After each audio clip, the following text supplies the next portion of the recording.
जी sir, सभी को नमस्कार। सर मैं ये पूछना चाह रहा था कि कभी-कभी क्या होता है कि झूठी एफआईआर थाने में दर्ज कर ली जाती हैं। उसके बाद में कोर्ट का डिसीजन आ जाता है कि ये एफआईआर बिल्कुल झूठी है, केस हो जाती है। तो क्या उस जिसने एफआईआर दर्ज की है थाने में इंस्पेक्टर या टीआई जो भी है, क्या उनके ऊपर कोई केस बनता है इस बात को लेके? क्या उनके जो जिन्होंने झूठी एफआईआर दर्ज की है, क्या उनके ऊपर भी कोई केस करना चाहिए कि ये कैसे कर ली आपने झूठी एफआईआर? ये केस, ये सवाल किससे, मुझसे है क्या राज तिवारी सर? तारा सिंह जी, आप ही जवाब दे दें। आप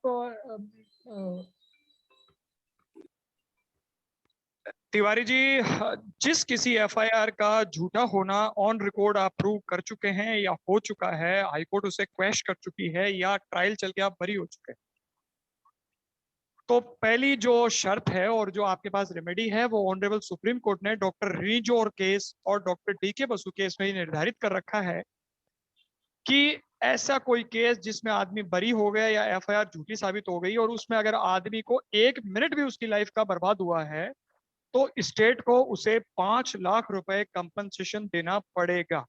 यानी 5 लाख रुपए तो एफआईआर झूठी होने के बाद स्टेट आपको कंपनसेट करेगा। उसके लिए आपको हाईकोर्ट में रिट पुटअप करनी पड़ेगी। एक बात। दूसरी बात, जिस किसी आदमी ने आपके खिलाफ एफआईआर दर्ज करी उसमें जो सेक्शंस लगी हुई थी उसमें जिस तरह में मैक्सिमम सजा है उतनी सजा उस आदमी को मिल सकती है और उसके लिए आपको सेक्शन 182 और 211 आईपीसी में जिस कोर्ट में वो एफआईआर पुटअप हुई थी और जिसमें ट्रायल चलना था या क्वेश हो गई थी, तो जिस थाने के कंसर्न कोर्ट थी उसमें आपको एक परिवाद दायर करना होगा कि श्रीमान आपके जुरिस्डिक्शन के पुलिस थाने में या आपके समक्ष ये एफआईआर दर्ज हुई थी, इसमें मैं बरी हो चुका हूं या एफआईआर हाईकोर्ट द्वारा क्वेश की जा चुकी है, उसकी अपील की अवधि गुजर चुकी है, उस दौरान कोई अपील संस्थित नहीं हुई है, लिहाजा कानूनन मेरी एफआईआर का जो डिस्पोजल है उसमें मैं इनोसेंट करार दिया गया हूं, ये एस्टैब्लिश हो चुका है। इसलिए जिन परिवादी ने मेरे खिलाफ एफआईआर दर्ज करी थी या जिसने दूषित अनुसंधान किया था उस आईओ के खिलाफ आप कार्रवाई सुनिश्चित करें। तो जो धाराओं में सजा आपको वो दिलवाना था या मैक्सिमम सजा जो पॉसिबल थी, ही सारी शक्तियां 182 में यानी विद्वेषण अभियोजन में प्राप्त हो जाती हैं और उसे उतनी सजा मिलती है। बहुत ही इंटरेस्टिंग बात यह है कि जो आप प्रूव करना चाहते हैं उस केस में, प्रोसिक्यूशन में, वो तो ऑलरेडी कोर्ट में प्रूव हो चुका है। एफआईआर पेश हो गई तो कोर्ट आपके पास खड़ी है और अगर ट्रायल में आप बरी हो गए तो वही कोर्ट जिसमें आप ट्रायल से बरी हुए वो कोर्ट खुद कह रही है कि इनोसेंट है, तो आपको प्रूव कुछ नहीं करना। समरी ट्रायल चलता है और अगले को 100% सजा होने की गारंटी होती है। बिल्कुल हो सकता है।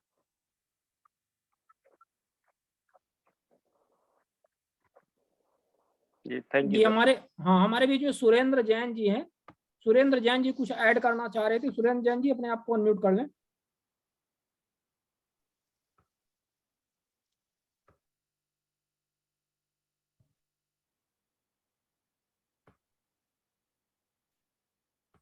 ठीक है, जब तक सुरेंद्र जैन जी हमारे बीच में आते हैं तो हमारे बीच में और भी हमारे साथियों ने हैंड रेज किया। वासीम आलम जी हैं, काफी समय से हैंड रेज किए हुए। वासीम आलम जी अपनी बात रखें, मैं आपको अनम्यूट कर रहा हूँ।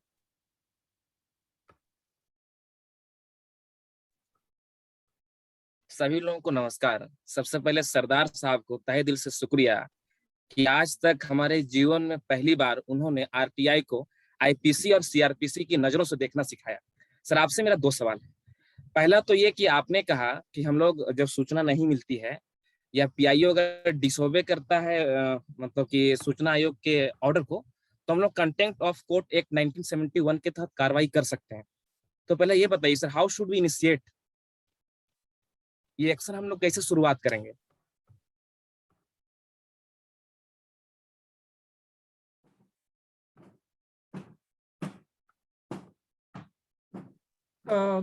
ताराचंद जी सुन पा रहे हैं आप?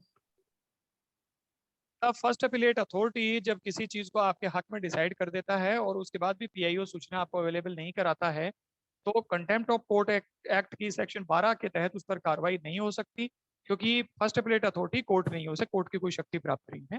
केवल उस पर आप सेक्शन 188 एंड 420 में 420 में एफआईआर दर्ज कर सकते हैं। और एक अच्छा रास्ता है कि फर्स्ट अपीलेट अथॉरिटी को आप रिप्रेजेंटेशन दें कि साहब आपका ये ऑर्डर है, आप पब्लिक सर्वेंट हैं, आपका सबऑर्डिनेट मान नहीं रहा है, आप अपने ऑर्डर को कंटेम्प्ट करने की वजह से इस आदमी पर सेक्शन 188 और 420 का मुकदमा दर्ज कराएं, क्योंकि Amanullah versus state of Bihar case में ऑनरेबल सुप्रीम कोर्ट ने ये डिसाइड कर रखा है कि स्टेट की ड्यूटी है कि कोई अगर अपराध सामने आता है तो उस पर एफआईआर दर्ज कराए, और जब स्टेट फेल होता है तो फिर आप कोर्ट जा सकते हैं। अगर मान लीजिए उसके बाद भी फर्स्ट अपीलेट अथॉरिटी उस पर कोई कार्रवाई नहीं करता, ना एफआईआर दर्ज करता है, तो आप क्रिमिनल कॉन्स्पिरेसी को मानते हुए सेक्शन 120 बी और 217 आईपीसी यानी किसी भी अपराधी को संशय देने या आश्रय देने के चक्कर में इन दो धाराओं को और ऐड करते हुए फर्स्ट अपीलेट अथॉरिटी को भी पार्टी बनाते हुए उसके खिलाफ अभियोजन दर्ज कर सकते हैं या एफआईआर दर्ज कर सकते हैं। चूंकि मैं सलाह दूंगा कि इस तरह के मामले सारे रिकॉर्ड पे साबित होते हैं तो पुलिस को इन्वॉल्व मत कीजिए, सीधा कोर्ट में परिवाद दर्ज कीजिए और कॉग्निजेंस के लिए आर्ग्यूमेंट कीजिए, क्योंकि पुलिस इस तरह के मामलों में हर तरह के फालतू झोल डालती है, उससे आपको न्याय मिलने में देरी होती है। तो जिस तरह के मामलों में आपको डॉक्यूमेंट से that falls into category of credit cash cases, यानी open and shut cases, उन केसेस में आप सीधा परिवाद दर्ज करना चाहिए और सीधा कॉग्निजेंस करना। आपका यही जवाब। एक और था सर, जिससे कि भी हाल ही के वर्षों में एक नया ट्रेंड जनरेट हुआ है सर कि इस कानून को बचाया जाए, इस कानून को बचाया जाए, सरकार इसको खत्म कर रही। तो क्या आपको ये लगता है सर कि आपने जो रास्ता बताया है, अगर हम सब इस भारत देश के नागरिक अगर इस रास्ते को अनुपालन करें तो ऑटोमेटिक ये एक्ट बच जाएगा? साहब मैं तो ऑफ लैंड कर रहा हूं, कानून का और जो चीज आती है उससे मानना पड़ेगा। देखिए एक केस था मंजू कुमारी वर्सेस ओंकारजीत सिंह अहलूवालिया, उस पर सुप्रीम कोर्ट ने ये डिसाइड कर रखा है कि कोई केस बेलाफाइड है, बोनाफाइड है, ये तो ट्रायल का विषय है, लेकिन कॉग्निजेंस के लिए अगर even slightest piece of evidence report पर है तो उसको और जिस रास्ते की मैं बात कर रहा हूँ वो देश का लॉ है, और कोर्ट्स जो है वो विम्स और फैंसीज से नहीं चलती, लॉ ऑफ लैंड से चलती है, और जो लॉ एग्जिस्ट करता है कोडिफाइड लॉ है उसको तो मानना पड़ेगा, सारी को मानना पड़ेगा। हम उसको एक्सरसाइज कर रहे हैं। मैं आपको एक तारीख का एग्जांपल दे रहा हूँ कि मैंने सिर्फ ये कहा कि साहब इनका जवाब 37 दिन डिलेड है निर्धारित अवधि से, तो इनका जो जवाब है उसको कोर्ट कंसिडर नहीं कर सकती, आप पत्रावली पे नहीं ले सकते, तो कोर्ट ने नहीं दिया। मैं नहीं बोला नहीं इनका जवाब तो आ गया, तो मैंने कहा साहब मैं एडमिट कर रहा हूँ कि जवाब आया है, आपके पत्रावली पर भी है, लेकिन लॉ कहता है कि आप ऐसे किसी डॉक्यूमेंट को नहीं कंसिडर कर सकते जो बियॉन्ड लिमिट आया हो और सफिशिएंट कारण नहीं दिया हो। आप ऐसा करेंगे तो साहब अनलॉफुल हो जाएगा, बाद में हमारी रेमेडी जो है वो हाईकोर्ट है, तो साहब ऐसा अनलॉफुल काम मत कीजिए। तो ये कहता है आपको मानना पड़ा, तो बिल्कुल होगा, सब बिल्कुल होगा। भास्कर प्रभु सर कुछ जोड़ना चाह रहे हैं, भास्कर प्रभु सर। अच्छा, मुझे एक ताराचंद जी से एक आज का जो सेशन है, जो जी ने और जो सब्जेक्ट लिया, इतना अच्छा है कि अभी हम सूचना अधिकार से आगे निकल रहे हैं। बहुत अच्छा है, क्योंकि सूचना अधिकार का जो पालन नहीं करते हैं तो उनके ऊपर कैसे हम कार्रवाई कर सकते हैं, ये चीजें बताई हैं। ये बहुत ही बेहतरीन वर्कशॉप लिया गया है, और जिन्होंने जो बातें कही हैं मैं उनको सलाम करता हूं। मुझे ये पूछना था, महाराष्ट्र में एक इंफॉर्मेशन कमिश्नर जो है, मैं उनका नाम भी उल्लेख करूंगा, वो है मिस्टर पोरवाल। वे कहते हैं कि फर्स्ट अपील में अगर फर्स्ट अपीलेट अथॉरिटी ने इंफॉर्मेशन दे दो, अगर ऐसे ऑर्डर दिए हैं तो, और इंफॉर्मेशन उसके बाद भी नहीं मिलती है, तो साजिक वे एप्लीकेंट सेकंड अपील करता है। लेकिन हमारे वहां इनकी जो बेंच है, पोरवाल की जो बेंच है, वे डिसीजन देते हैं, आपको फर्स्ट अपील ने इंफॉर्मेशन देने के लिए ऑर्डर दी है, तो आपको इंफॉर्मेशन नहीं मिली तो आप सेकंड अपील हमारे वहां कर नहीं सकते हैं, क्योंकि अपील किसके अगेंस्ट है, इसलिए वो अपील रिजेक्ट की जाती है। और वे कहते हैं आप चाहिए तो सेक्शन 18 में आप अपना कंप्लेंट दे दीजिए। लेकिन सेक्शन 18 में सुप्रीम कोर्ट का ऑर्डर है कि आप सूचना दे तो ऐसे ऑर्डर नहीं दे सकते, तो इसलिए एप्लीकेंट को सूचना मिलती ही नहीं है।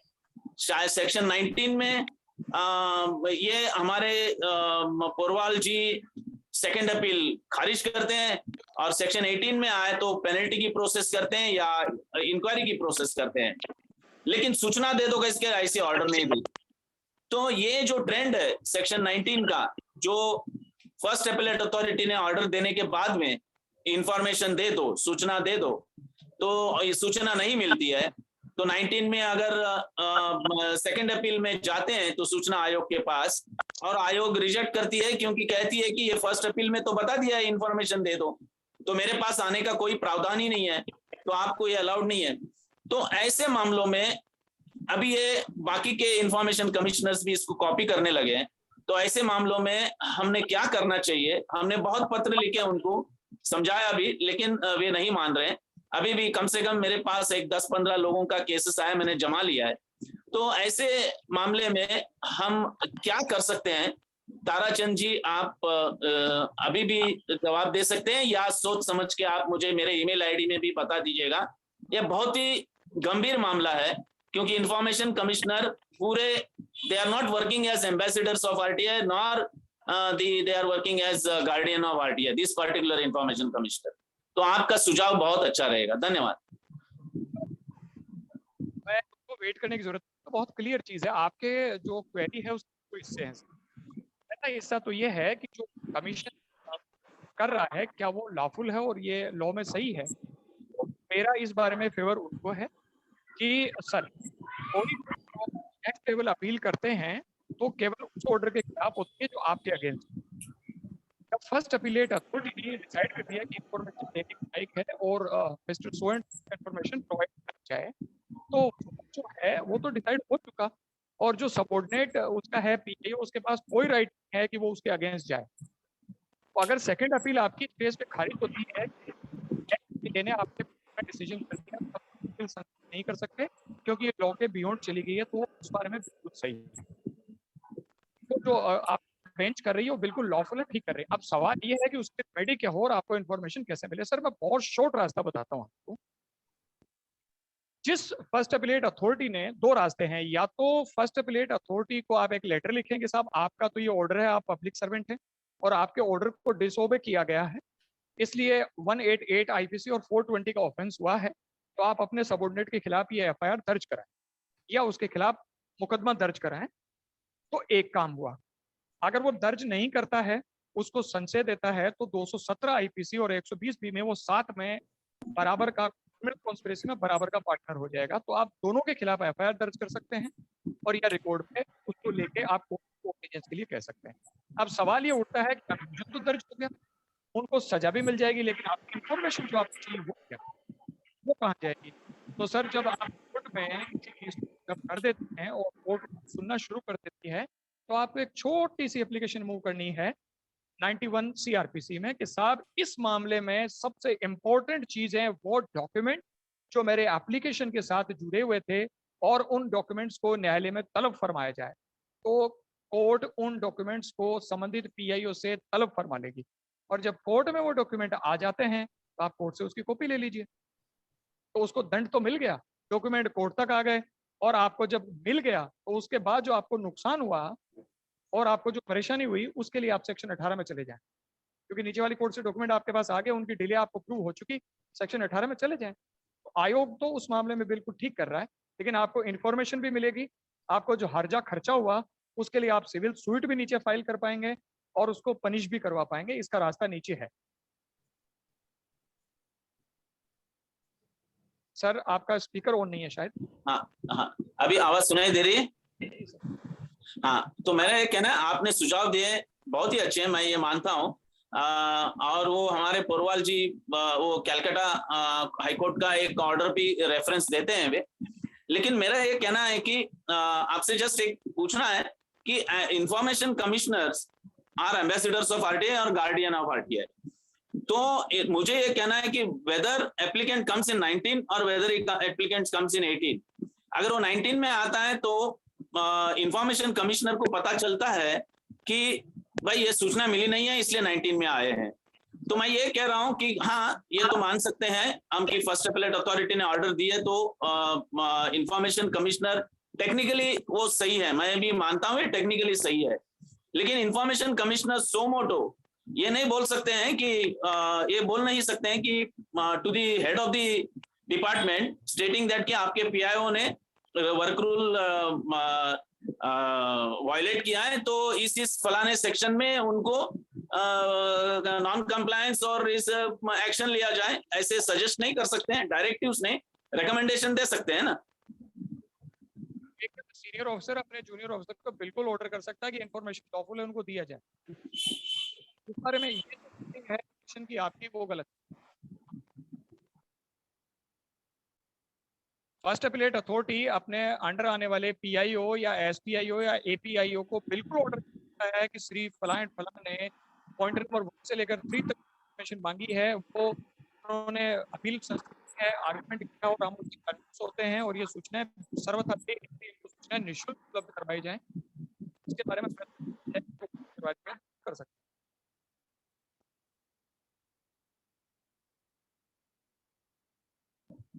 Thank you. मैं आपके साथ संपर्क में रहूंगा इस चीज के बारे में। धन्यवाद। जी, अब मामले में अपन आगे बढ़ते हैं और बहुत सारे हमारे अन्य साथियों ने भी एक जिग्नेश बंकर जी हैं जिन्होंने काफी हैंड रेज किए हुए हैं। जिग्नेश बंकर जी, आप अपनी बात रख सकते हैं। आपका अनम्यूट, अपने आप को अनम्यूट करिए।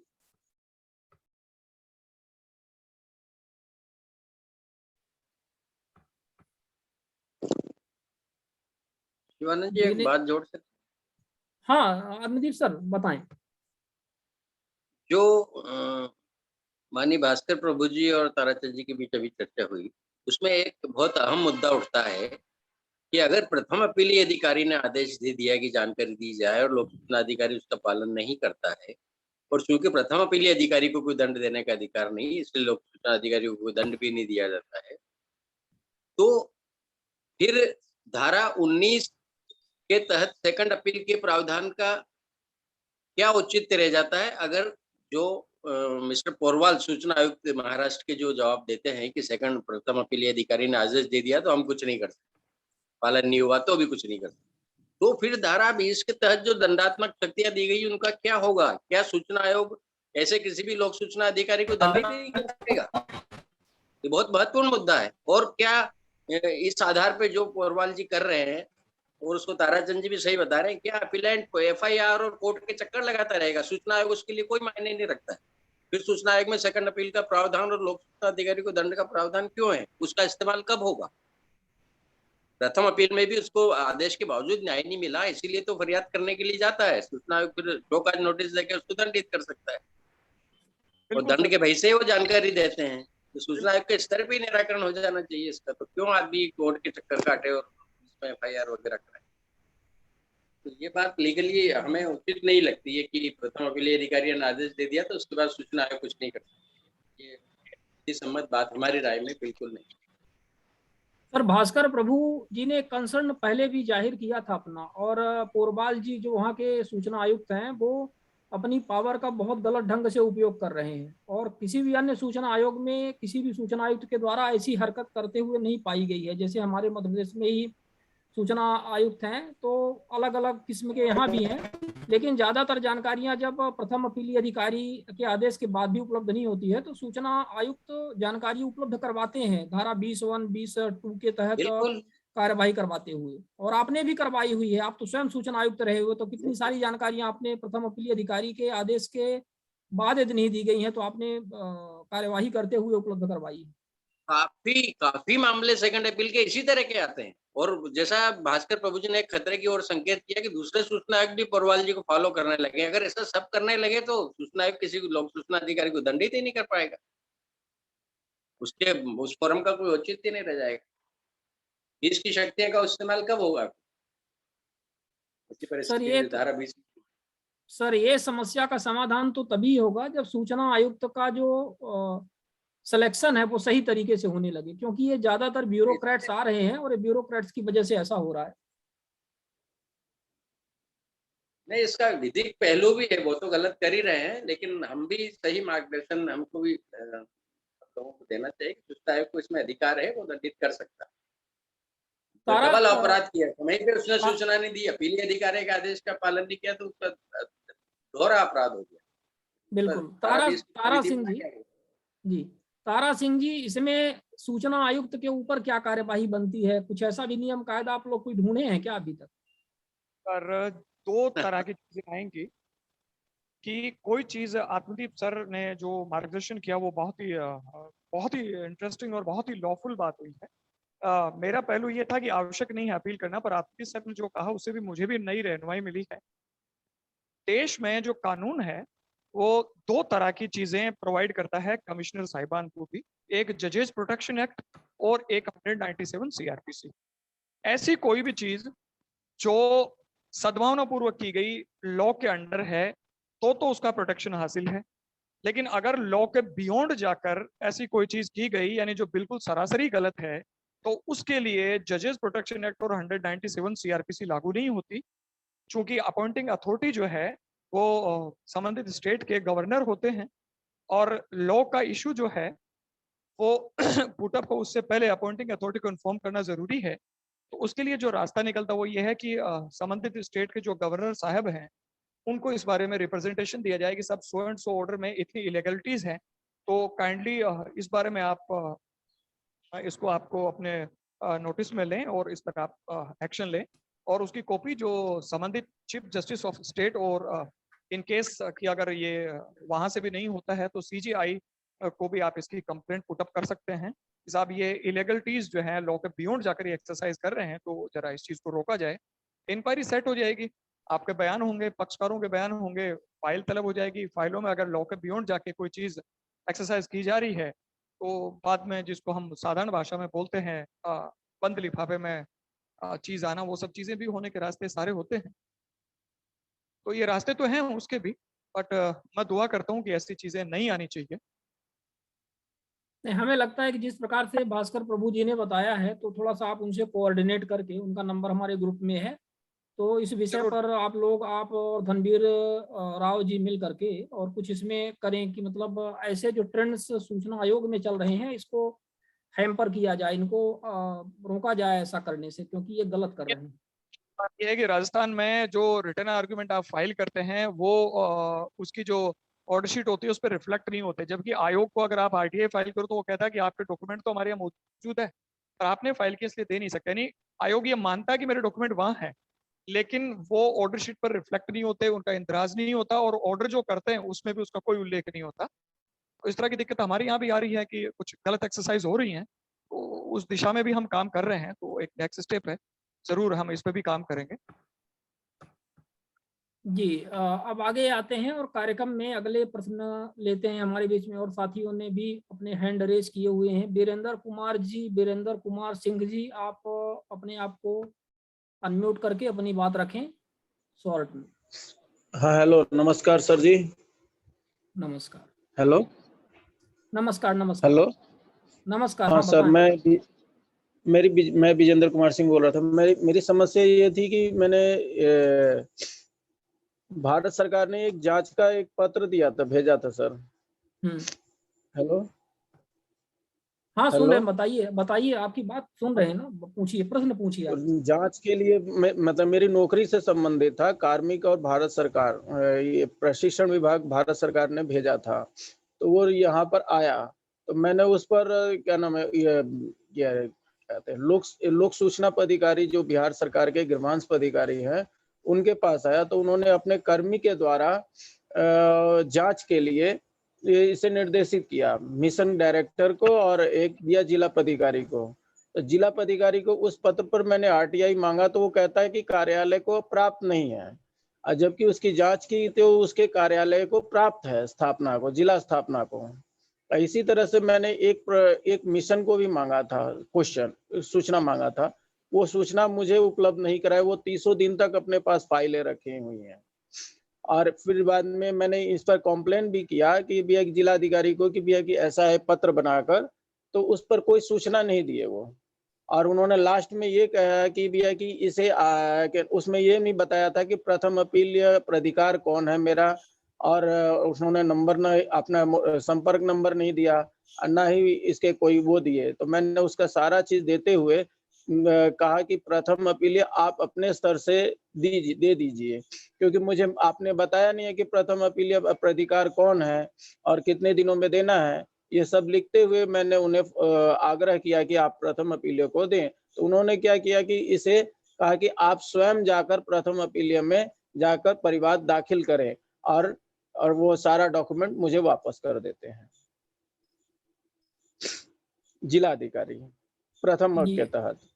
आत्मदीप सर अपने आप को अनम्यूट करके इनका प्रश्न का जवाब देने का कष्ट करें। शिवानंद जी, थोड़ी सी आवाज में गड़बड़ हुई, संक्षेप में आप एक मुद्दा ब्रीफ कर देंगे जो मेन बात इन्होंने की। जिला अधिकारी ने मतलब प्रथम अपील अधिकारी ने इनको क्या कह के लौटाया? वीरेंद्र जिलाधिकारी कुमार ने जी, कहा कि अप्राप्त है, पत्र का जिला स्थापना शाखा को प्राप्त नहीं है। वही मैंने बाय पोस्ट वाले रजिस्टर को खोज कर देखा गया तो वो पत्र प्राप्त है।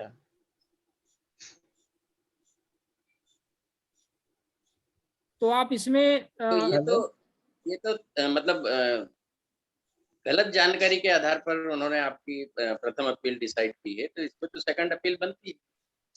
जब आपके पास तथ्य मौजूद है कि उनको प्राप्त हुआ है, वो कहते हैं प्राप्त नहीं हुआ है। कैसे कंप्लेंट दायर करेंगे? ये प्रथम अपील में ही होता है ना? अब प्रथम अपील को तो दायर करने की जरूरत नहीं है, सीधे शिकायत होगा ना सर कि ये या उसके तहत होगा। नहीं, शिकायत करेंगे तो फिर वही बात आएगी कि उसमें आपको जानकारी देने का आदेश सूचना आयोग नहीं दे पाएगा। अपील में ही जाना चाहिए। अपील में, क्योंकि अगर आपको जानकारी भी चाहिए तो अपील में जाना चाहिए। केवल दंड दिलाना है तो शिकायत में जा सकते। अच्छा। ठीक है। माननीय ताराचंद जी, एक बात और मैं साझा करना चाहूंगा। आपने अभी जब चर्चा की सीआरपीसी की धारा 197 और जजेस प्रोटेक्शन एक्ट के तहत मुख्य सूचना आयुक्तों को भी न्यायिक संरक्षण प्राप्त है, उनके अगेंस्ट प्रोसिक्यूशन की कार्रवाई नहीं हो सकती। लेकिन एक अनुभव आपको साझा करते हैं मध्य प्रदेश हाई कोर्ट का के जज का। उन्होंने एक मामला जो हमारी कोर्ट में विचाराधीन था सूचना आयोग में, वो उसके मामले में कोई अपीलांट ने रिट की और उस पे हाई कोर्ट के जज ने ये धमकी दी, हमारा सूचना आयोग का विधि अधिकारी सुनवाई में मौजूद था, कि हम अगली हियरिंग में आपके सूचना आयुक्त को यहाँ तलब करेंगे हाई कोर्ट में पर्सनली। हालांकि हमने उस थ्रेट की परवाह नहीं की, लेकिन ये हाई कोर्ट जज के स्तर की इस तरह की बात है। दूसरी तरफ आपने प्रोटेक्शन का जिक्र किया। नहीं सर, अपील में तो ये सब चीजें पॉसिबल ही नहीं है ना। रिट हेलो में सर, मेरी एक समस्या और थी सर। गया है कि साहब ये जो है उसको आयोग ने गलत कर दिया और साहब हमारे ये लॉ पॉइंट इसमें छूट गया है, तो तलब नहीं कर सकते सर। हाँ, वो आदेश कर सकते हैं जो भी करें। पर्सनली आयोग को कैसे तलब कर? मैं तो केवल एक अज्ञानता, कानून की अज्ञानता हाईकोर्ट लेवल पे, उसको केवल इंडिकेट करना चाह रहा सर सुप्रीम कोर्ट तक के जजमेंट में इस तरह के एरर्स हैं।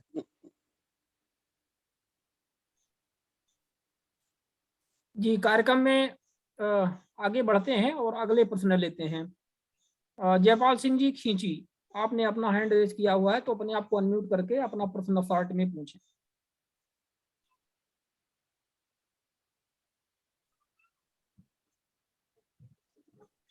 जी सर, मैंने भी जो है अपने यहाँ पे जो जनपद पंचायत में उसमें एक आईटीआई लगाई थी, उसमें राशि भी जमा करती, लेकिन किसी कारणवश जो उन्होंने जानबूझ के आईटीआई की जानकारी नहीं दी और कहा गया जो सचिव है कि आपके द्वारा जो आईटीआई मांगी गई उस कारण से मेरा पीएम आवास भी काट दी गई। ऐसी दुर्भावना से कार्य कर रहे हैं, तो उनके लिए क्या एफआईआर हो सकती है क्या? कई बार विषय आ चुका, लेकिन ताराचंद जी है, उन्होंने कहा तो मैं भी चाहता हूं कि जनपद पंचायत जो लोक सूचना अधिकारी है, क्या उसके ऊपर एफआईआर हो सकती है? अभी तक जानकारी नहीं दी है, क्योंकि कोरोना काल लगा था बीच में, इस कारण जो है अपील नहीं कर पाए, समय निकल गया था। मेरा ये श्रीमान से निवेदन था। चला गया था, प्लीज आप थोड़ा सा रिपीट करना।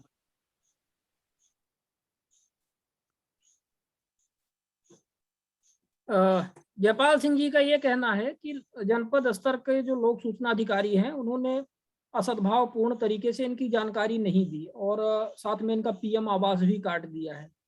तो इसके लिए क्या ये एफआईआर की कार्यवाही लोक सूचना अधिकारी के ऊपर करवा सकते हैं?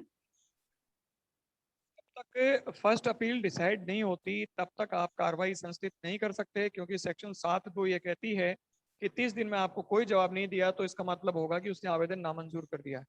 तो जब तक प्रथम अपील के स्तर तक ये प्रूव नहीं होता और जस्टिफाइड नहीं होता कि उसने आवेदन क्यों नामंजूर कर दिया, उसमें इलीगलिटी क्या थी, तब तक नहीं कर सकते आप। तो जयपाल सिंह जी अपने आप को अनम्यूट कर लें। उसने क्या है जो राशि जमा करवा ली है, राशि जमा करने के बावजूद जानबूझकर नहीं दी गई, मेरा ऐसा कहना है। जी, वो सेक्शन 406 420 यानी 420 406 में मुकदमा दर्ज हो जाएगा। बिल्कुल गबन नहीं कर सकते आपके पैसों। आवाज नहीं आ रही, आपका स्पीकर म्यूट है शायद। मैं थोड़ी सी जानकारी एकत्रित करने के लिए आपसे व्यक्तिगत संपर्क कर सकूं, उसके लिए नंबर एड्रेस वो सेंड करिए श्रीमान। ग्रुप में सेंड कर रखा है जयपाल जी, जी। 9694 जी। तो ग्रुप से आप नंबर जयपाल सिंह जी ले लें और कार्यक्रम में हम आगे बढ़ते हैं। हमारे बीच में एडवोकेट श्याम सुंदर पटेल जी हैं। एडवोकेट श्याम सुंदर पटेल जी ने हैंड रेज किया हुआ है, अपने आप को अनम्यूट कर लें एडवोकेट साहब और अपनी बात रखें। वो श्याम सुंदर जी बोले, मैं ग्रुप के साथ शेयर कर दूं कि श्याम सुंदर जी पटेल मेरे मित्र हैं, मेरे गुरु, मार्गदर्शक और ए से लेकर जेड तक मुझे कानून सिखाने वाले इनके छोटे भाई श्री महेश जी पटेल मेरे मतलब वकालत के भी और कानूनी ज्ञान के गुरु भी हैं, और श्याम सुंदर जी मेरे निजी मित्र हैं। उम्र में काफी फर्क है हम में, बट फिर भी मेरे निजी मित्र हैं। आप श्याम सुंदर जी निवेदन करें। जी बिल्कुल, श्याम सुंदर जी अपनी बात रखें। मैं सरदार तारा सिंह जी से निवेदन करूंगा कि वे धारा 8 RTI एक्ट पे कुछ बताएं।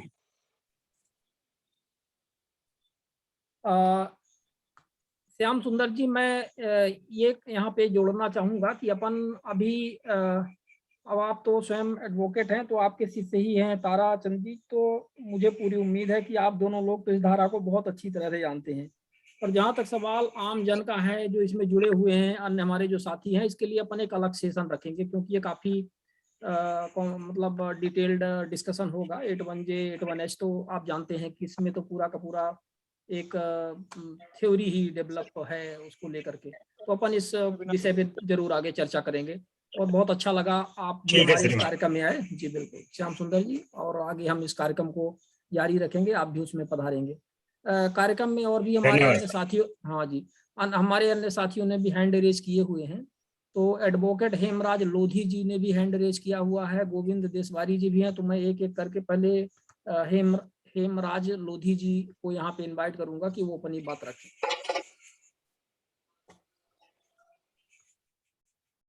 हेमराज लोधी जी यदि सुन पा रहे हैं तो अपनी बात रखें।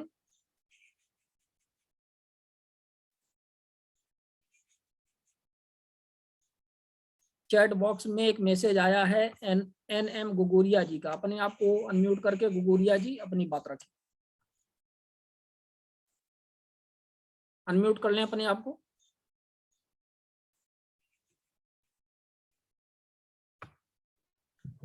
हाँ बताएं गुगोरिया जी।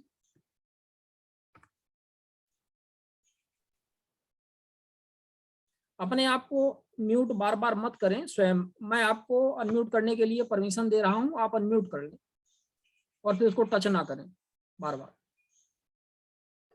सर मेरा सवाल सरदार सिंह जी सर से ये था कि मैंने जो इन्फॉर्मेशन अधिकारी हैं, मैंने उनकी RTI लगाई थी, तो उन्होंने मेरे को 30 दिन के बाद में मेरे को 1-2 दिन बाद में मेरे को RTI उनके जवाब मिला, और मैंने उसी टाइम क्या किया कि प्रथम अपील मैंने दायर कर दी। फिर उसके बाद में उन्होंने मेरे 4 पॉइंट थे, तो उनमें तो मेरे को एक में तो सूचना के बारे में उन्होंने कहा कि आप कुछ शुल्क जमा करवा दीजिए और मैं आपको शुल्क जमा कराने के बाद में सूचना दे दूंगा। बाकी के 3 मैंने जो पॉइंट थे उन्होंने कोई सूचना नहीं दी। फिर मैंने उन्होंने क्या किया कि दोबारा से उन्होंने मेरे लेट पूछा उनका आवेदन, फिर मैंने उन्होंने वापस से प्रथम अपील कर दी। प्रथम अपील करने के बाद में उन्होंने क्या किया कि उनको जो प्रथम अपील है उसको शून्य माना गया, तो ये किस कारण से माना गया? गोगोरिया जी, जब आपने पहले ही अपील संस्थित कर दी थी और जवाब आपको उसके बाद पीआईओ को मिला है, तो इन केस आपसे शुल्क की मांग नहीं की जा सकती, क्योंकि वो लिमिटेड जो टाइम है उसके बाहर था। तो करना तो आपको ये चाहिए था कि जो प्रथम अपील आपने संस्थित की थी उसका जोइंडर आप फर्स्ट अपीलेट अथॉरिटी को भेज दें कि श्रीमान मैंने अपील संस्थित कर दी थी, उसके बाद मुझे लेटर प्राप्त हुआ है और उसमें उन्होंने जो जवाब दिया है उसके विरोध में मेरे तर्क ये हैं, तो कृपया मेरी इस सबमिशन को प्रथम अपील का भाग समझा जाए और निर्णित करते समय इनको आवश्यक रूप से कंसिडर किया जाए। क्योंकि आपने उस लेटर के अपील संस्थित प्रथम अपील संस्थित करने के बाद आपको लेटर मिला और आपने फिर से उसकी सेकंड अपील कर दी गई, तो आपकी सेकंड बार की गई फर्स्ट अपील को उन्होंने शून्य समझा है। ये बिल्कुल एक लॉ का क्वेश्चन है और होना भी यही चाहिए था, क्योंकि एक मामले में आप केवल एक अधिकारी को एक ही अपील कर सकते हैं, दोबारा नहीं। अगर पहले से संस्थित है तो आप उसमें जोड़ सकते हैं, नई अपील संस्थित नहीं कर सकते। हाँ सर, मेरा एक सवाल और था। हाँ गोगोरिया जी पूछिए। हेलो। हाँ पूछिए। सर मेरा एक सवाल और था, ये है अपने पुलिस विभाग से संबंधित। मैंने पुलिस विभाग को आरटीए लगाई थी और आरटीए लगाने के बाद में मैंने आपके निर्देशानुसार मैंने उस जो थाना अधिकारी एसएचओ है उसके खिलाफ मैंने एसपी को अभी तक उसमें शिकायती पत्र भी भेजा था, क्योंकि उन्होंने डाक लेने से मना किया था। फिर मैंने आपके निर्देशानुसार जो भी कार्य किया उनके अनुसार मैंने कर दिया। अभी तक एसपी के साहब के पास में मेरे पास कोई जवाब नहीं आया। लगभग 28 या 30 के लगभग दिन हो गए, अभी तक उसका कोई जवाब नहीं आया। इसलिए मैं और आगे के लिए क्या सुझाव है आपके सजेशन है मैं लेना चाहता हूँ। सरलतम सुझाव तो ये है कि आपको एसपी साहब को आपकी दी गई कंप्लेंट का एक रिमाइंडर डाल देना चाहिए कि आपको मैंने जो कंप्लेंट दी थी उस पर आपने अब तक मुझे कोई इन्फॉर्म किया तो और अगर उसके बाद भी नहीं खुलता रास्ता तो उसके बाद फिर या तो आप सीनियर ऑफिसर को कंप्लेंट कीजिए या फिर कोर्ट साहब नहीं। क्योंकि ये मामला अभी तक जहां तक मैं समझ पा रहा हूँ कि अगर किसी ऑफिसर के रिगार्डिंग आपकी कोई ग्रीवेंस है, कोई कंप्लेंट है, तो ये एडमिनिस्ट्रेटिव लॉ से गवर्न होगा। तो अगर एसपी साहब ने कोई कार्रवाई नहीं की तो एक बार रिमाइंडर दे दीजिए, और अगर उसके बाद भी कार्रवाई नहीं होती तो IG circle sorry IG range को आप कंप्लेंट कर दें। वहां से भी अगर रिड्रेसल नहीं होता है तो डीजीपी का लेवल पड़ा है, सारे ऊपर से लेकर नीचे तक चैनल आप चलाते जाएं और हर 14 दिन में आप ऊपर वाला लेवल पे डाल दें, क्योंकि युक्त समय 14 दिन बहुत जवाब देने के लिए। फिर भी नहीं होता तो एंड में आइए कोर्ट में, ताकि कोर्ट में आपकी बात का वजन रहे कि साहब जितने एडमिनिस्ट्रेटिव चैनल थे आप सब एग्जॉस्ट कर चुके हैं और कोर्ट में आने के अलावा कोई रास्ता ही नहीं। क्योंकि न्यायालय ये समझिए कि न्यायालय ईश्वर से पहले आदमी की आखिरी उम्मीद होती है।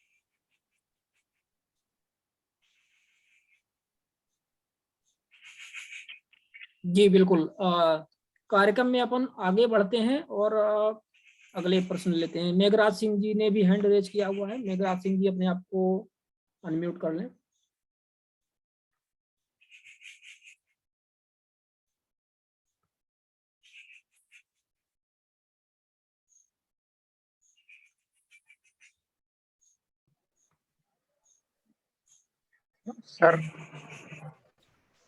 सर बाबूजी से ये पूछना था, अगर आरटीआई आवेदन और फर्स्ट अपील दोनों में अगर कोई जवाब नहीं मिलता है तो हम किस तरह से एफआईआर के लिए या लीगल प्रक्रिया के लिए जाएं, अपील को छोड़ करके? आदरणीय शिवानंद जी, आपको पीपीटी शेयर कर देंगे। आपका जो क्वेश्चन है वो पीपीटी में मेंशन किया हुआ है, उसमें किन सेक्शंस में ऑफेंस बनता है वो भी उसमें मेंशन की गई है। और आप जहां से हैं देश के किसी भी हिस्से में, तो कोई भी आपके निकटतम एडवोकेट साहब होंगे तो इसमें आपकी बिल्कुल हेल्प कर देंगे। एक बार उससे आप गो थ्रू हो जाएं प्लीज। हाँ वो मैं शेयर करूंगा मेघराज सिंह जी ग्रुप में, और सभी साथियों के पास वो पीपीटी और सभी एफआईआर भी आप लोगों के पास पहुंच जाएगी। तो आप स्वयं भी एडवोकेट हैं, आरटीआई ह्यूमन राइट्स एक्टिविस्ट, आप उसको जरूर पढ़ करके अन्य साथियों तक भी पहुंचाएं। जिग्नेश बंकर जी कुछ पूछना चाह रहे थे, पूछें। सर नमस्ते, मैं राज्य राजस्थान जिला डूंगरपुर से आप सभी को प्रणाम करता हूं। मैं कई दिनों से आरटीआई के ग्रुप में जुड़ा हुआ हूं। महावीर जी का बहुत बहुत धन्यवाद कि मुझे आपके साथ में जुड़ने का मौका मिला। मैं ये पूछना चाहता था सर कि मैंने 2019 में हमारे क्षेत्र की पंचायत समिति सागवाड़ा है तो मैंने वहाँ पर आरटीआई लगाई थी, तो उसके अंदर सर मुझे किसी प्रकार का जवाब आज दिन तक मिला नहीं। और पिछले 9 महीने से मैं इस आरटीआई से किसी विषय पे या मैं किसी अधिकारी से चर्चा नहीं कर पाया, ना ही मैं अपील कर पाया, क्योंकि मेरी मिसेस प्रेग्नेंट थी और अभी मेरे मिसेस की डिलीवरी हुई है और वर्तमान में मैं 1 महीने से अभी फ्री हुआ हूँ और मैं अभी वापस आरटीआई पंचायत समिति सागवाड़ा में लगाना चाहता हूँ। तो सर मेरा सवाल ये था कि मैंने जो पहले आरटीआई लगाई थी जिसके अंदर मुझे कोई जवाब नहीं मिला और अभी वापस मैं नए सिरे से लगाता हूँ, तो मुझे किसी प्रकार की कोई दिक्कत आएगी या नहीं? आप डूंगरपुर से हैं, राजस्थान से ना? हाँ सर। तो मैं आपको सलाह दूंगा कि पंचायत समिति से अगर आपको कोई इन्फॉर्मेशन चाहिए तो आप आरटीआई का रास्ता भूल जाएं। हाँ सर। राजस्थान पंचायती राज नियम 1996 में नियम नंबर 321 और नियम नंबर 324 दिए हुए हैं, उसमें आप 10 रुपए देकर 24 घंटे में कोई भी डॉक्यूमेंट की कॉपी ले सकते हैं। नहीं देते तो नियम 328 में सीओ को कंप्लेंट हो जाएगी और सीओ उसको डिसाइड करेगा। नहीं, अगर उसके बाद भी नहीं होता तो आप कंज्यूमर फोरम आ सकते हैं। तो आरटीआई से 30 गुना ज्यादा फास्ट रेमेडी आपके पास अवेलेबल है। ठीक है सर। और सर मेरा ये सवाल था कि हमारे नगर की जो नगर पालिका है, हेलो,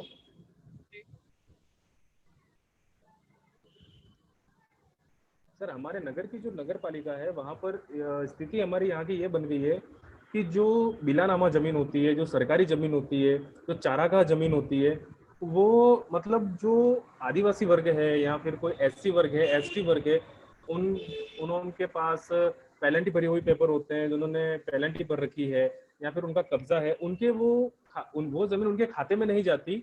और जो भूमाफिया है जो चल रहे हैं उनके रेवेन्यू रिकॉर्ड में वो दर्शाई जाती है। 1 साल पहले जो जमीन चारागाह में थी वो वर्तमान में बता रहा है कि 15 साल पहले वो किसी अधिक भूमाफिया के रेवेन्यू रिकॉर्ड के अंदर चल रही है। तो सर इस विषय की जानकारी लेने के लिए मुझे किस तरीके से क्या करना चाहिए? जानकारी आपको कहाँ से लेनी है? नगर पालिका सर, हमारे क्षेत्र की नगर पालिका है, वहां से। नगर पालिका अधिनियम है, उसके भी रूल्स हैं, उसमें भी इससे भी तेज प्रोसेस पड़ी है। नंबर बता दूंगा उसका, तो उसमें मिल जाएगा आपको। आरटीआई के थ्रू ले सकते हैं और उसके थ्रू भी ले सकते हैं। आपके पास दो रास्ते हैं। अगर आप नहीं ले पाए, पूर्व के आपके आवेदन निरस्त हो गए, अगर आप एक फ्रेश आवेदन करते हैं तो उससे पूर्ववर्ती आवेदनों से कोई लेना देना नहीं है, उसको आपको नया मिल जाए। ठीक है सर। कार्यक्रम में आगे बढ़ते हैं। बनीता शेट्टी जी ने अपना हैंड रेज किया हुआ है। बनीता शेट्टी जी, यदि आप सुन पा रही हैं तो अपने आप को अनम्यूट करके अपनी बात रखें। बनीता शेट्टी जी, अपने आप को अनम्यूट कर लें।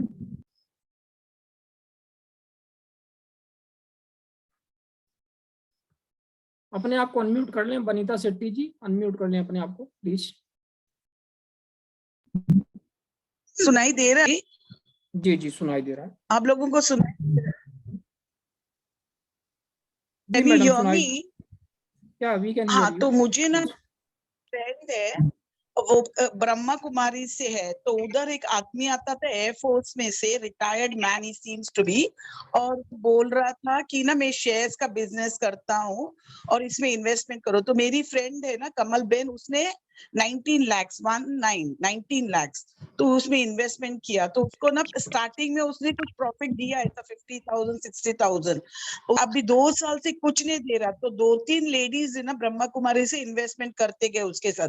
अभी जुलाई 12 वो एब्सकॉन्डिंग, तो उसका चेक जो पहला दिया था ना बाउंस है 2 बार। तो अभी एफआईआर करे या go directly to the court?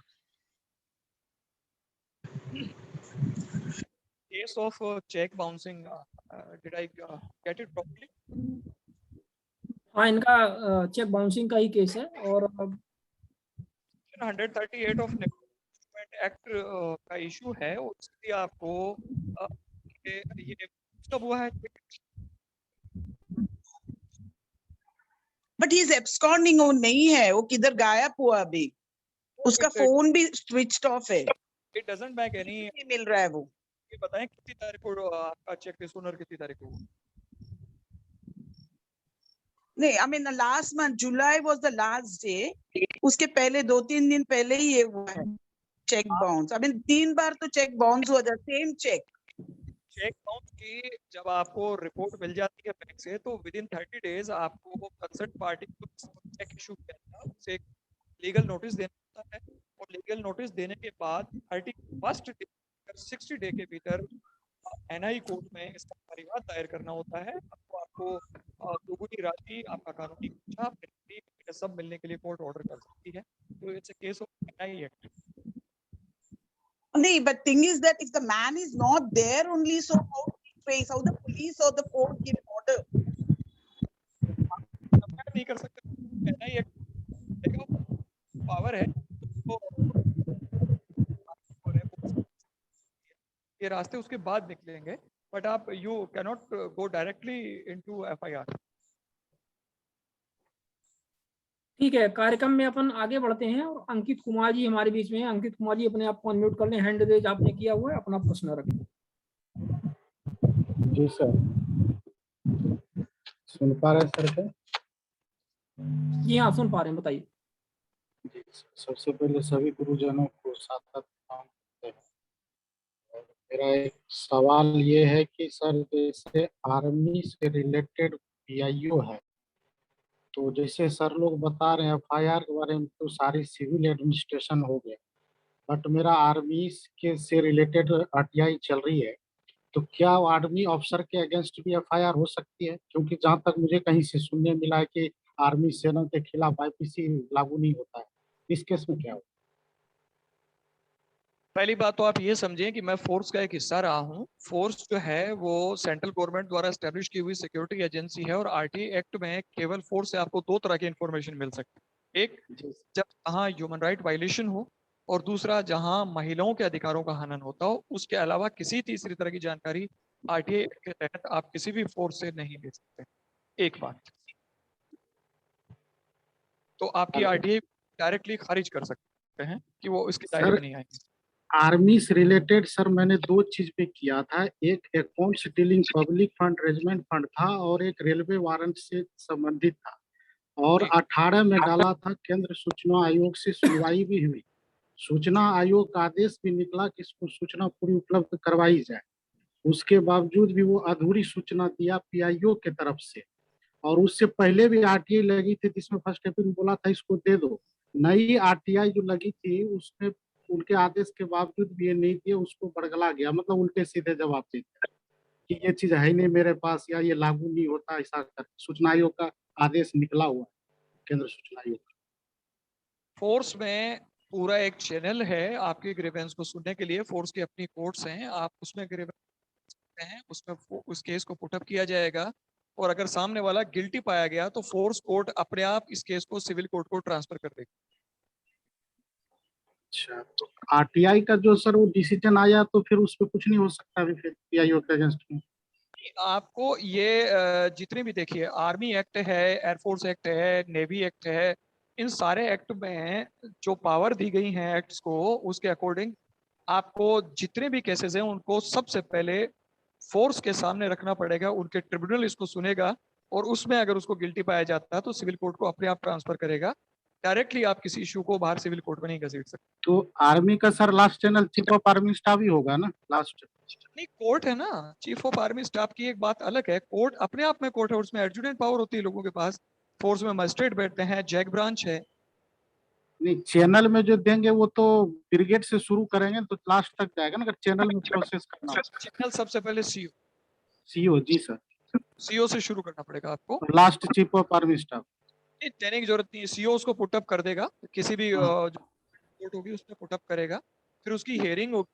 आपको अपील करना तो वो बताएंगे कि आप उसकी अपील कहाँ कर सकते हैं। बिल्कुल पूरा चैनल है फोर्स। कार्यक्रम में करेगा तो क्या करें? मैं आपको से बताऊंगा क्योंकि ये थोड़ा लेट हो जाए। अंकित कुमार जी, आप तारा सिंह जी का नंबर बॉक्स में है ग्रुप में, तो वहां से आप ले लीजिएगा और आप ज्यादा डिटेल में जानकारी उनसे आप हासिल कर पाएंगे। कभी भी आप उनको कॉल कर सकते हैं। कार्यक्रम में आगे बढ़ते हैं। ओम बंजारा जी ने हैंड रेज किया, वो अपनी बात रखना चाह रहे हैं। ओम बंजारा जी बताएं। सर नमस्कार। हाँ नमस्कार। आवाज आ रही है सर? हाँ आपकी आवाज आ रही, बताइए। हाँ सर, मैंने ग्राम पंचायत से संबंधित कुछ सूचनाएं मांगी थी।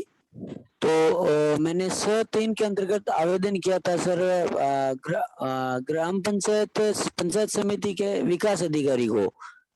तो विकास अधिकारी ने सर ग्राम विकास अधिकारी को 103 में ट्रांसफर कर दिया सर, लेकिन ग्राम विकास अधिकारी ने सर कोई सूचना मेरे को दी नहीं सर, ना तो सूचना उपलब्ध कराई, ना कोई जवाब दिया, कुछ भी पत्राचार नहीं किया। और 103 में जो विकास अधिकारी ने जो मेरे को 103 में ट्रांसफर, उसके सर पत्र पड़े, लगभग 50 आवेदन थे सर साल भर के।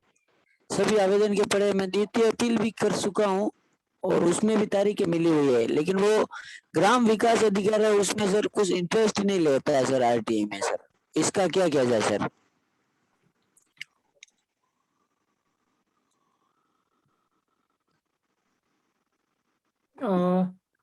आपके प्रश्न का जवाब आत्मदीप सर जी भी हमारे बीच में जुड़े हुए हैं। आत्मदीप सर, क्या सुन पा रहे हैं?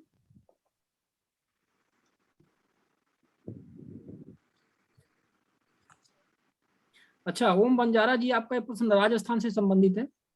जी जी सर, राजस्थान से सर। तो ज्यादा बेहतर होगा कि इस विषय पर ताराचंद जी ही जवाब दें, क्योंकि राजस्थान का जो सिस्टम है, कौन पीआईओ है कौन एफएओ है, वो ज्यादा बेहतर ढंग से इसको बता पाएंगे। ओम बंजारा जी, आपकी सेकंड अपील आयोग में संस्थित हो। जी सर। आ गया होगा sir first appeal authority sarpanch है, उसने भी उसमें न तो कोई जवाब दिया और न अपील के बारे में कोई पत्राचार वगैरह कुछ नहीं किया सर। आयोग में सर अप्रैल में सर मेरी सुनवाई है सर। आयोग में जब अपील सुनवाई होगी उससे पहले, चूंकि आप ऊपर अपील कर चुके हैं, इसलिए इस इशू को आपको आयोग में उठाना पड़ेगा। उसी जी सर। 195 में मैंने एक आवेदन का जिक्र किया है, तो इस तरह का इशू है, आप आवेदन उसको आयोग का चैनल एग्जॉस्ट हुआ होगा, उससे पहले आपके पास कोई रेमेडी इस वक्त अवेलेबल नहीं। अभी भी कुछ आरडी है सर, अभी भी वो लगी हुई है, उसके भी सर 103 में ट्रांसफर के पड़े। वो मतलब लोक सूचना अधिकारी ग्राम विकास अधिकारी है सर, कोई आरडी से संबंधित कोई जवाब ही नहीं देता है सर। अरे वो मैं ओम जी समझ पा रहा हूँ, लेकिन जब आयोग में अपील संस्थित हो गई तो आपको उस आवेदन की अपील की हेयरिंग में इस क्वेश्चन को उठाना पड़ेगा। अच्छा, पूरे ही सर? पूरा वहीं उठाना पड़ेगा इसे। ओम बंजारा जी, पिछले साल आपने कितने आवेदन लगाए थे? सर मैं अभी अलग अलग डिपार्टमेंट के थे सर, अभी 20 लगाए थे सर पिछले साल। सारा ज्वाइंटली बता दीजिए। Totally sir? हाँ जी हाँ जी। ग्राम पंचायत के है सर 70-80 है सर लगभग सर। कितने? 70-80 है सर। नहीं टोटल टोटल हो गए सर 145-46 लगभग 146 है सर। मेरा तुमसे निवेदन है, 24 घंटा हमारे साथ ग्रुप में जुड़े रहते हो, आप अपना ग्रुप जी जी। जो सवाल आपने यहाँ करके सारे हिंदुस्तान के साथियों का समय लिया, वो हमसे जी सर। आप रोजाना की बात होती रहती। जी सर। आपका सवाल का कोई जवाब नहीं मिला, सारे साथियों का समय नष्ट हो गया। चलिए कोई बात नहीं, ओम बंजारा जी ने भी शायद सोचा होगा कि इस इंडिया ग्रुप में थोड़ा सा अपनी बात रख लें। अच्छा लगा आपने अपनी बात रखी है, आपके माध्यम से लोगों ने भी समझा कि आपने बहुत सारे आरटीआई आवेदन भी लगाए हुए हैं और बहुत अच्छी स्थिति आरटीआई की नहीं है राजस्थान में। इससे कम से कम ये बात तो स्पष्ट हो जाती है। कोई बात नहीं, आगे बढ़ते हैं। ओप्पो F17 के नाम से एक हमारे बीच में आईडी है, ओप्पो F17। आपने हैंड रेज किया हुआ है, पूछिए अपना प्रश्न। अपना नाम पता बता दें पहले साहब कि आप कहाँ से हैं, क्या नाम है आपका? हाँ, मैं राकेश सोगानी राजस्थान जयपुर से हूँ। जी राकेश जी बताएं।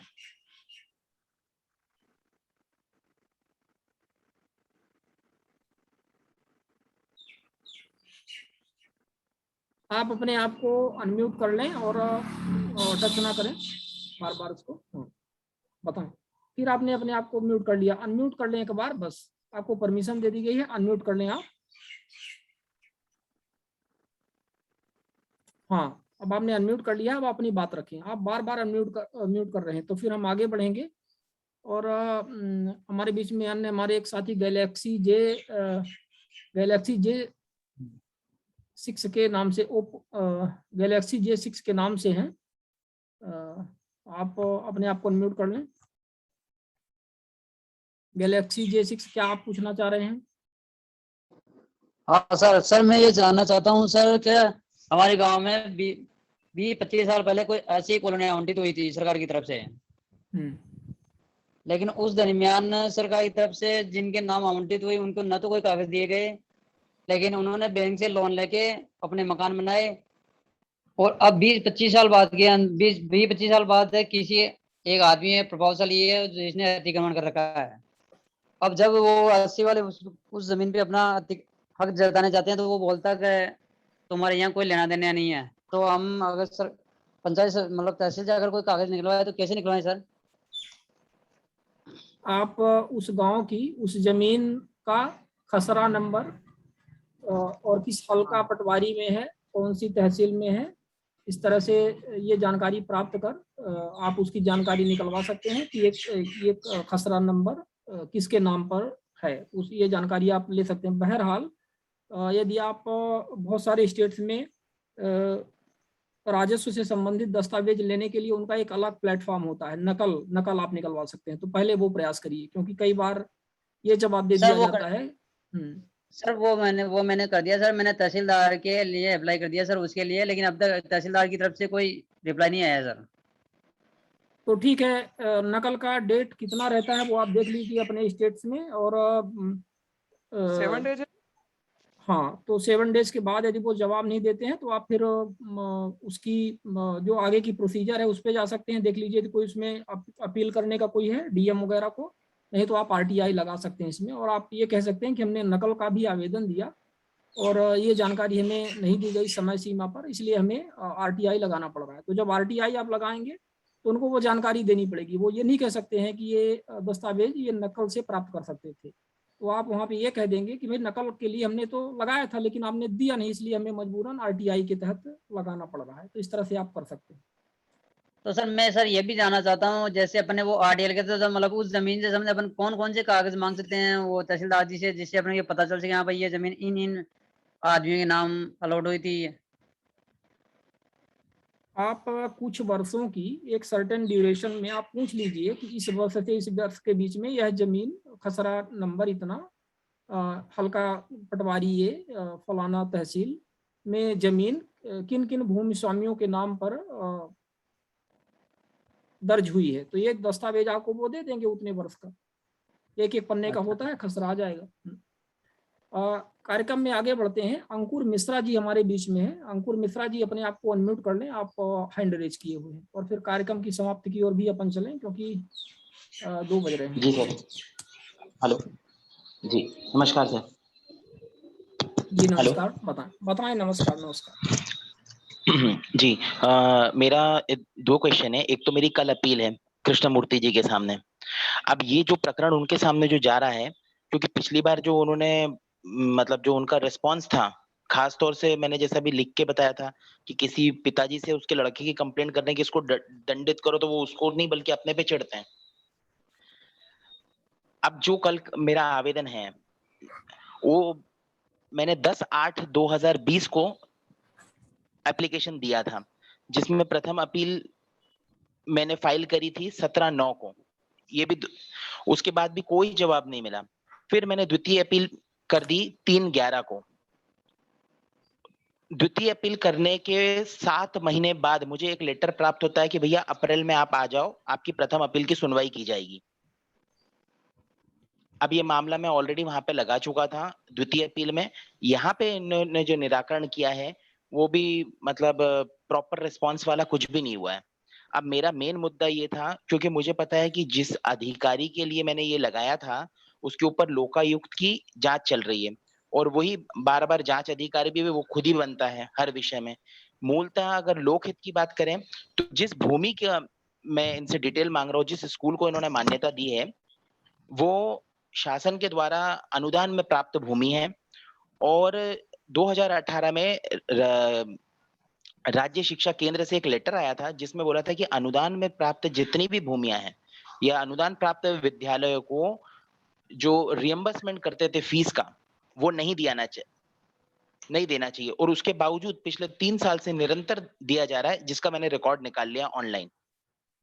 अब एक तो मेरा ये विषय है, यहाँ पे प्रथम अपील में कोई सुनवाई होती नहीं है, द्वितीय अपील में कृष्णमूर्ति जी सुनते नहीं है, क्योंकि इसके पहले वाला जो मैं गया था अपील पे, तो उन्होंने ये निराकरण किया। ये आत्मदीप सर्किल से मैं पूछ रहा हूँ, उनका ये जो कृष्णमूर्ति जी का जो मेरे को आदेश प्राप्त हुआ था द्वितीय अपील में, तो उसमें लिखा है प्रकरण में उपलब्ध दस्तावेजों का अवलोकन किया, विचाराधीन प्रकरण में अपीलार्थी के मूल आवेदन में वांछित रजिस्टर की जानकारी अपीली अधिकारी के आदेश अनुसार अपीलार्थी को प्रदाय की जा चुकी है।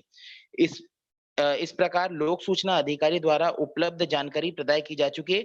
यदि इसमें कोई कमी त्रुटि हो तो अपीलार्थी संबंधित सक्षम अधिकारी को शिकायत कर निवारण करवा सकते हैं। सर वहां से निराकरण नहीं हुआ, तभी तो मैं इनके पास गया, ये मेरे को फिर वहीं पे भेज रहे हैं। इस विषय पर हमें लगता है कि आत्मदीप सर मध्य प्रदेश से पूर्व सूचना आयुक्त हैं, अभी हमारे बीच में अपीयर हो गए हैं। सर अपने आप को अनम्यूट कर लें। और अंकुर मिश्रा इंदौर से हैं, इनकी बात का जवाब। देखिए, एक तो प्रथम अपील के निराकरण की आरटीए एक्ट की धारा 19 में अधिकतम अवधि निर्धारित है 45 दिन की। उस बीच प्रथम अपील का निराकरण अपीली अधिकारी ने नहीं किया और वो अब लेट कर रहा है, तो उस कार्रवाई का कोई वैधानिक औचित्य नहीं है। प्रथम अपीली अधिकारी कार्यालय में प्राप्त होने के 45 दिन बाद आप यह अपीली अधिकारी का आदेश मिलने के बाद अगले 90 दिन में आप सेकंड अपील करने के हकदार हो जाते हैं। तो आपको सेकंड अपील में ही जाना चाहिए। प्रथम अपीली अधिकारी विलंब से जो भी कार्रवाई कर रही है उसको आपको भूल जाना चाहिए, उसको ध्यान देने की जरूरत है।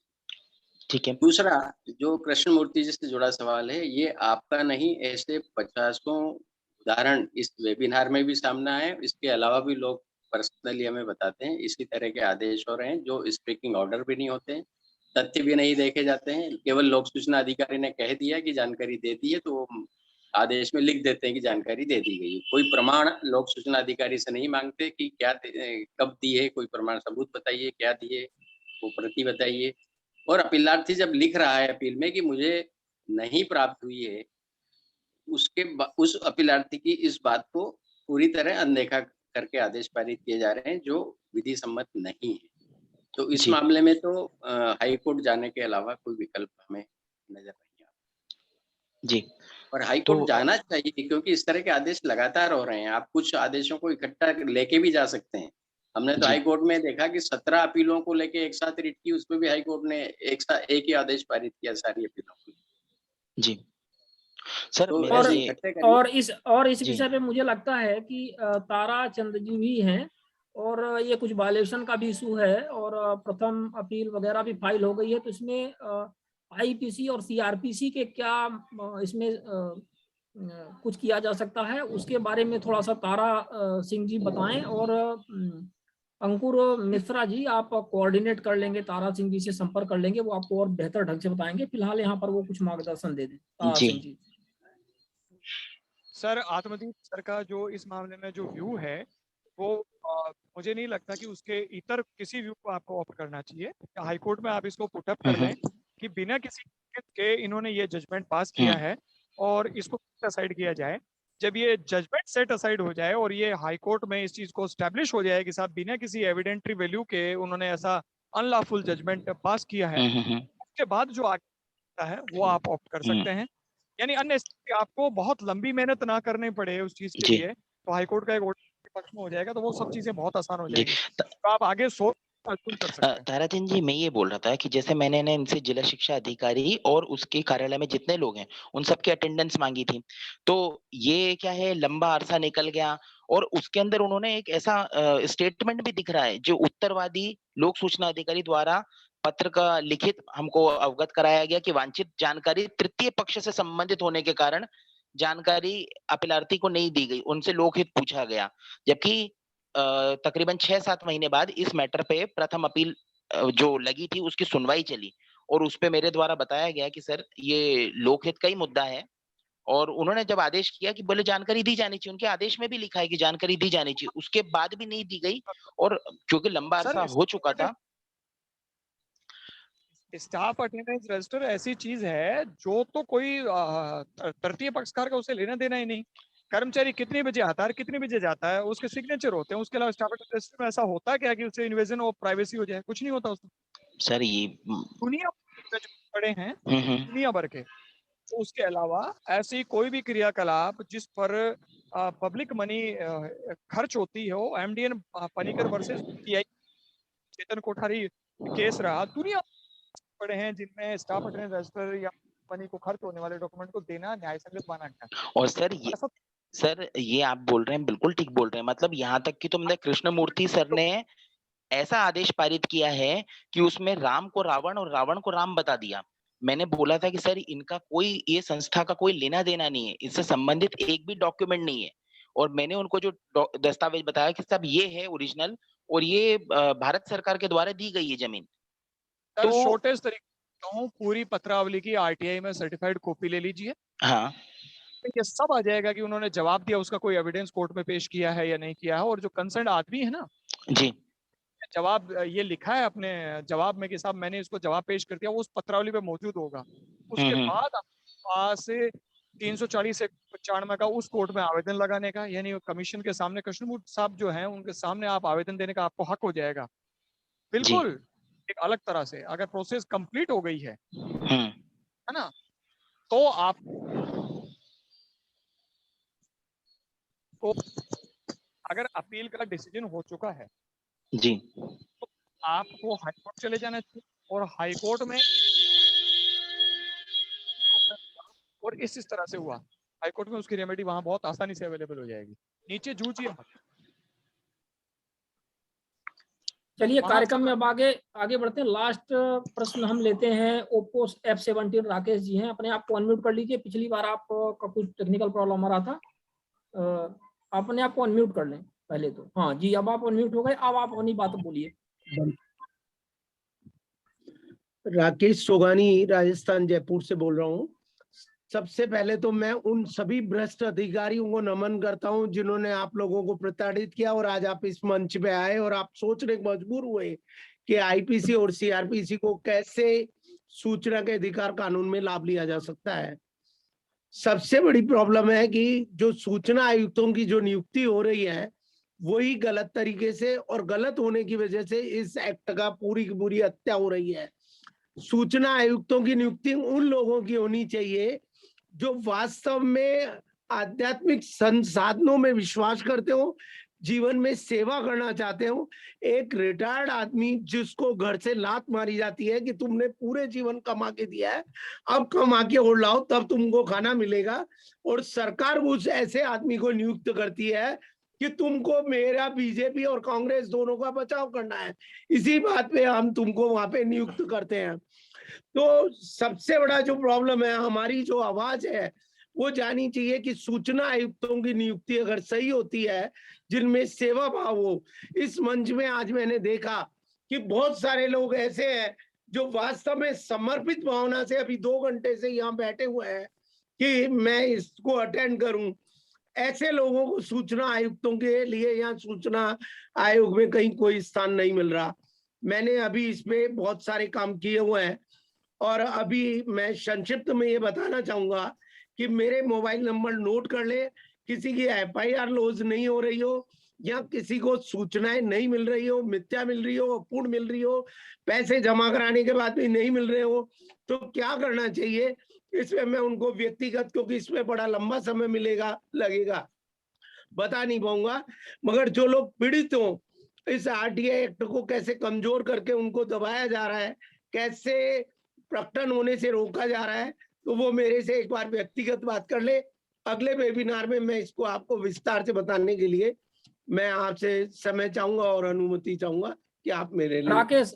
राकेश सोमानी जी, आप थोड़ा और कार्यों के बारे में बताएं, 1-2 मिनट में अपने कार्यों के बारे में बताएं आप। सर, मैं आईपीसी और सीआरपीसी के बारे में बहुत सारी एफआईआर है। राव धर्मवीर जी ने 11 एफआईआर का आपको उल्लेख किया।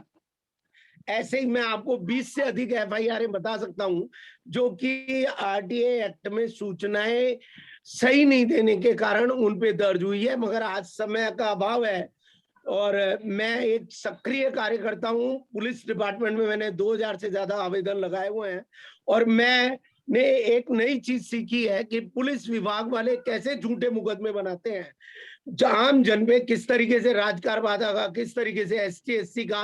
मैं पुलिस डिपार्टमेंट के आईपीएस और आरपीएस में मुकदमे दर्ज कराता हूं। रोजीना जितनी कहानी उन्होंने सीखी है उससे ज्यादा कहानी मैंने सीख ली है कि कैसे एक आईपीएस और आरपीएस को किस तरीके से उसमें मुकदमे दर्ज कराए जा सकते हैं। बहुत अच्छी बात है, आप अपना संपर्क शेयर कर लें और हमारा नंबर इसी मीटिंग का पासवर्ड जो है और लॉगिन पासवर्ड है वही हमारा नंबर है। तो आप यदि मैसेज करेंगे तो हम आपको एक आरटीआई ग्रुप में भी जोड़ लेंगे। तो आप जो अपना ज्ञान का भंडार है आप वहाँ पर इसको खोलेंगे तो लोग उससे काफी लाभ प्राप्त करेंगे। और अगली मीटिंग में आप आएंगे तो हम आपको जरूर इस विषय पर, हम सबको काफी प्रसन्नता होगी कि आप अपने अनुभव ज्यादा से ज्यादा शेयर करें। सर जो लास्ट में आपने लोगों को बताया कि देखिए आप इंडिया लेवल की मीटिंग में आप बैठे हुए हैं, छोटे छोटे से आवेदनों को लोग लेकर के अभी इसमें चर्चा कर रहे थे और करीब वो 30 से 35 मिनट चर्चा हुई। तो मैं उनसे बोलता हूँ कि एक बार मेरा नंबर नोट कर लें और मेरे से बात कर लें व्यक्तिगत। मैं अपने नंबर बोल रहा हूँ, उसको नोट करें सभी लोग। जी आप चैट बॉक्स में आप डाल दें और हमारे जो साथी हैं वो नंबर ले लेंगे। तो अब हमें लगता है, जी बिल्कुल चैट बॉक्स में आप डाल दें। हमें लगता है कि अभी आपको सर मुझे लगता है कि भ्रष्ट अधिकारियों द्वारा आपको और प्रताड़नाएं दी जानी चाहिए जिससे अंदर आपके अंदर छुपी हुई प्रतिमाएं बाहर आए और आप इस मंच को और मजबूत कर सकें। तो मुझे तो जब तक ये सूचना आयोग, आयुक्त और ये जब तक आप लोगों पे और एफआईआर दर्ज नहीं कराएंगे तब तक आपके अंदर की प्रतिभाएं बाहर नहीं आएगी। तो मैं ईश्वर से कामना करता हूँ नहीं वो तो देखिए ऐसा है राकेश जी, बड़ा परिवर्तन लाने के लिए जब व्यक्ति किसी परिस्थिति से गुजरता है तभी वह सीखता है। और कहते हैं कि जो मंच में आए, मैं कहता हूं देश में भ्रष्टाचार खत्म करना है तो आरटीआई कार्यकर्ताओं को पुलिस के जो पट्टे हैं वो निखार लाते हैं, उनके अंदर से छुपी हुई प्रतिभाओं को बाहर लाते हैं। तो थोड़े पट्टे कम पड़े हैं वो और पड़ने चाहिए जिससे कि इसमें एक क्रांति आए देश में। चलिए बहुत बहुत धन्यवाद। अब हमें लगता है कि आत्मदीप सर ये कार्यक्रम हम लोग काफी दूर तक खींच लाए हैं, 2:15 बजने वाले हैं, 3 घंटे से अधिक का समय हो गया है। तो कुछ आपके ही अंतिम शब्दों के साथ में इस कार्यक्रम को विराम देना चाहेंगे आत्मदीप सर।